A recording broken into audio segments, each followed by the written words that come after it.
பாமக நிறுவனர் ராமதாஸ் தரப்பில் சென்னை உரிமையியல் நீதிமன்றத்தில் முறையீடு செய்யப்பட்டுள்ளதை நாம் அண்மை செய்தியாக பார்த்துக் கொண்டிருக்கின்றோம்.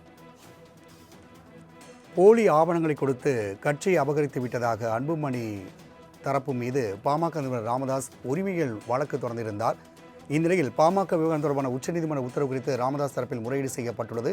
கூடுதல் விவரங்களை செய்தியாளர் கிருஷ்ணமூர்த்தி வழங்க கேட்கலாம். கிருஷ்ணமூர்த்தி, உரிமையியல் நீதிமன்றத்தில் ராமதாஸ் தரப்பில் முறையீடு செய்யப்பட்டுள்ளது. இந்த முறையீடு வழக்கு குறித்தான கூடுதல் விவரங்களை பதிவிடலாம். வணக்கம். பாட்டாளி மக்கள் கட்சியின் பெயர், சின்னம், கொடியை பயன்படுத்த அன்புமணிக்கு தடை விதிக்க கோரி ராமதாஸ் தரப்பில் உச்சநீதிமன்றத்தில் மனு தாக்கல் செய்யப்பட்டது. இந்த உச்சநீதிமன்றத்தில் நேற்று தினம் தீர்ப்பு அளித்த உச்சநீதிமன்றம் 3 நாட்களில் இந்த வழக்கை உரிமையியல் நீதிமன்றமே விசாரித்து முடிவெடுக்க வேண்டும் என்று சென்னை உரிமையியல் நீதிமன்றத்திற்கு மீண்டும் இந்த வழக்கை அனுப்பி வைத்திருந்தது. இந்த நிலையில்தான் இந்த வழக்கு தொடர்பாக இன்று காலை தற்போது பாமக விவகாரம் தொடர்பாக உச்சநீதிமன்றம் உத்தரவு குறித்து ராமதாஸ் தரப்பில் அவரது வழக்கறிஞர் கோப்பு என்பவர் ஒரு அவசர முறையீடை செய்திருந்தார். அப்போது இந்த மனுவை விசாரித்த நீதிபதி, மனுவாக தாக்கல் செய்தால் வழக்கின் விசாரணை நாளை தினமே ஏற்றுக்கொள்ளப்படும் என்றும் நீதிபதி தர்மபிரபு தகவல் தெரிவித்திருக்கிறார். மேலும் மனுவின் நகலை எதிர்த்தரப்புக்கு வழங்கவும் நீதிபதி உத்தரவு தெரிவித்திருக்கிறார். அதற்கு இன்று பிற்பகலே மனுவாக தாக்கல் செய்யப்படும் என்று ராமதாஸ் தரப்பில் ஒப்புதலும் வழங்கப்பட்டிருக்கிறது.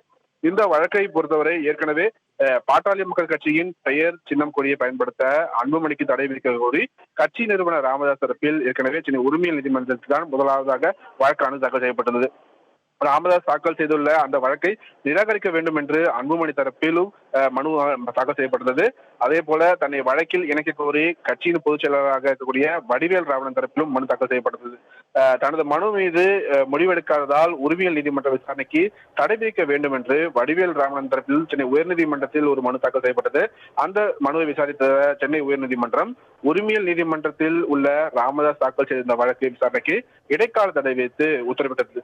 மேலும் அந்த தடையை நீக்க வேண்டும் என ராமதாஸ் தரப்பில் மனு தாக்கல் செய்யப்பட்டு அந்த வழக்கை விசாரித்த நீதிபதி தமிழ்ச்செல்வி, கட்சியின் தலைவராக அன்புமணியை அங்கீகரித்து தேர்தல் ஆணையம் கடிதம் அனுப்பியுள்ளதாகவும், மாமல்ல சின்னத்தை கட்சிக்கு ஒதுக்கீடு செய்து அன்புமணிக்கு கடிதம் அனுப்பியுள்ளதாகவும் அவர்கள் தரப்பில் வாதங்கள் வைக்கப்பட்டது.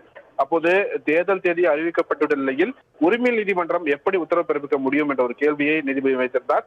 அவசரமாக வழக்கை விசாரிக்க வேண்டிய அவசியம் என்ன, ராமதாஸ் எப்படி தலைவராக தேர்வு செய்யப்பட்டார் என்று பல்வேறு கேள்விகளை எழுப்பி உரிமையியல் நீதிமன்றத்தின் தடையை நீக்க கோரிய மனு மறுத்ததோடு விசாரணையையும் மே 10ஆம் தேதிக்கு தள்ளி வைக்கிறார். இதனால்தான் அந்த வழக்கை தான் உச்சநீதிமன்றத்தில் ராமதாஸ் தரப்பில் மனு தாக்கல் செய்யப்பட்டது. இந்த வழக்கை விசாரித்த உச்சநீதிமன்றம் உரிமையியல் நீதிமன்றமே இந்த வழக்கில் முடிவெடுக்கும் என்று கூறி 3 புதிய மனுக்களாக இருவர் தரப்பிலும் புதிய மனுக்களாக தாக்கல் செய்ய உத்தரவிட்டு விசாரணையை 3 தினங்களில் விசாரணை நடத்தி அதில் உத்தரவு பிறப்பிக்க வேண்டும் என்று உரிமையியல் நீதிமன்றத்திற்கு நேற்று தினம் உச்சநீதிமன்றம் உத்தரவிட்டது. உச்சநீதிமன்றத்தின் இந்த உத்தரவின் அடிப்படையில் தான் ராமதாஸ் தரப்பில் இன்று அவசர முறையீடு செய்யப்பட்டிருக்கிறது. வழக்கறிஞர் கோப்பு தரப்பில் இந்த அவசர முறையீடு செய்யப்பட்டிருந்தது. அப்போது நீதிபதி தர்மபிரபு இந்த மனுவாக தாக்கல் செய்யும் பட்சத்தில் நாளை தினமே விசாரணைக்கு எடுத்துக் கொள்ளப்படும் என்று உரிமையியல் நீதிமன்ற நீதிபதி தர்மபிரபு தகவல் தெரிவித்திருக்கிறார். மேலும் மனுவின் நகலை எதிர்த்தரப்புக்கும் வழங்கவும் நீதிபதி உத்தரவிட்டிருக்கிறார். இன்று பிற்பகலே மனுவாக தாக்கல் செய்யப்படும் என்று ராமதாஸ் தரப்பில் நீதிமன்றத்திலும் தெரிவிக்கப்பட்டிருக்கிறது. ராம்குமார். கிருஷ்ணமூர்த்தி, தகவல்